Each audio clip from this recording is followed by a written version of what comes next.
Hysteria over, quote, family separation? People on cable news were deeply upset about it at the time. Hideous and unpopular policy to separate migrant families from their children at the southern border. Man, you could just feel the passion there. If there's one thing Joe Scarborough won't count, he's not a judgy man, but if there's one thing, politics aside, that Joe considers just totally immoral and wrong, it's separating families. I mean, call him old-fashioned, but Joe just doesn't believe in that. It's not how he was raised. Breaking up that sacred unit, two parents, husband and wife, raising their kids together. Anyone who would do that, and Joe, again, doesn't want to be judgmental here, but sometimes it's hard not to be. That's how passionate he feels about it.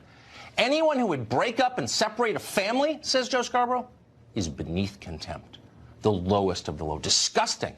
As Joe's third wife put it so aptly, family separation is simply calculated and cruel. It's just not something decent people do. Just so you know.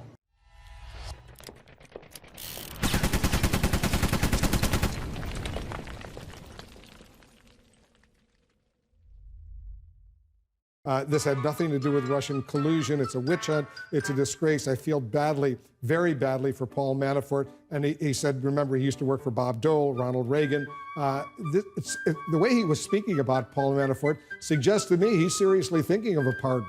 And that's why the Congress has to act right now in a very bipartisan What can Congress do? The president has the authority to pardon anyone he wants. The Congress can direct that it is the will of Congress that there be no pardon.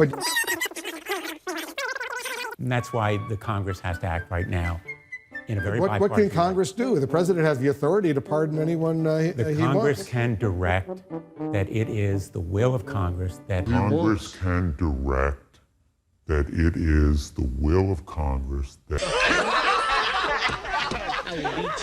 The Congress can direct that it is the will of Congress that there be no pardon. We need a special prosecutor. Clearly, the ongoing investigation into Trump campaign's collusion with Russian meddling in our election demands a special prosecutor.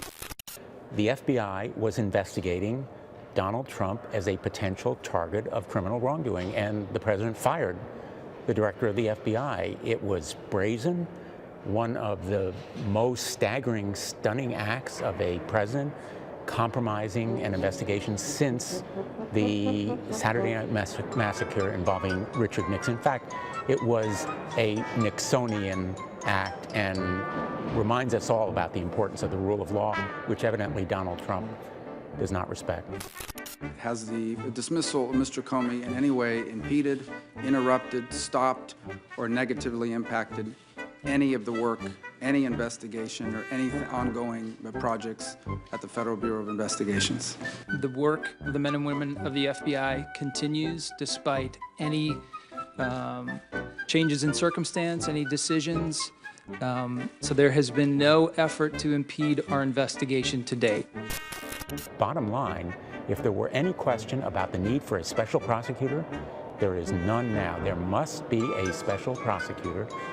This indictment and conviction show why I fought so hard for a special counsel beginning back in February, and why 11 of my colleagues joined me in asking for a special counsel. United States Attorney in Delaware and in Pennsylvania has apparently been conducting this investigation. Hunter Biden has reacted with grace and dignity. He said he's going to cooperate, and there is no reason to appoint special counsel except to try to wound and embarrass the Biden administration. Now, Molly, how great is that? It's all about embarrassing the Biden administration after what they did for almost 5 years against this president? Right. It says a lot about why they were pushing for a special counsel for the Russia collusion hoax, which was not real. Senator, let me show everyone what you tweeted on Sunday. Quote, I'll use every possible tool to block DOJ Deputy AG nominee unless he commits to appoint independent special prosecutor. I will use every tool available to block him because he has failed to commit to appoint a special prosecutor. Congressman, I mentioned that cyber hack earlier, but what the former CIA Deputy Chief of Staff Jeremy Bass just said, watch. The Russians, if they've learned nothing else over 4 years, is that they don't pay any consequences when they attack and Trump is on the watch. They attacked the 2016 election. They paid no price. In fact, I think Trump welcomed it, and I think he rewarded Russia for it. The Russians tried to attack or contemplated attacking American troops in Afghanistan. There were intelligence briefings about it. Donald Trump said absolutely nothing about it, and again, he said nothing about this. Congressman, he sounds absolutely delusional. I mean, we have to check on him because rubber room time. No kidding. Yeah, and Molly's exactly right. I'm not a big fan of special counsels either, but you got to have one here. I mean, and we should go back, Laura. Think about it. The predicate was never there to start what they did to President Trump over that 3.5-year period. James Clapper told us when Rick Grenell released the transcripts, Clapper said there was never any evidence of collusion between Trump and Russia, and yet we spent $40 million investigating him for 3.5 years. So this is so ridiculous what we now hear from the left, but frankly, based on what they did to the president, it doesn't surprise me. So basically what they're saying is that Trump's helping Russia hack into our own systems. That's basically what they're saying. They cannot let go of Russia. I'm not saying Russia didn't have anything to do with this. I'm just saying this is their safe space, Molly. The Russia thing. They can't drop it. I have to go back to what Biden said last night about what he calls just personal attacks against Hunter. It doesn't mean I'm not angry.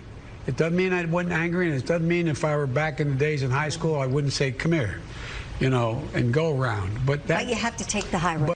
Molly, this is how they're going to try to blunt this. The other side are the bad actors. You're just personally smearing the poor vice president. And he's like, I'm going to take him out back, and I'm going to show a thing or two if I was 18 years old still. I mean, it's just such a sad spectacle.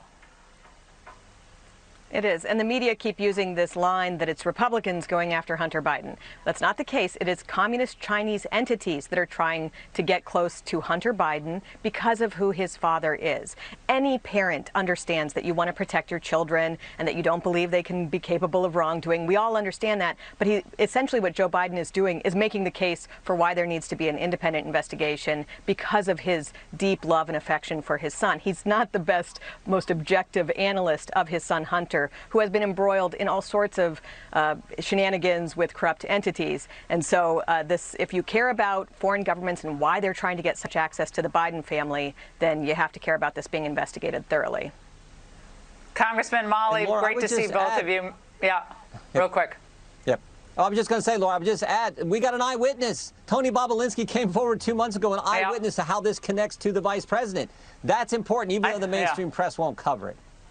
I think that's just the tip of the iceberg on who can confirm what, but that's why we need a special counsel. Guys, thank you so much. Merry Christmas.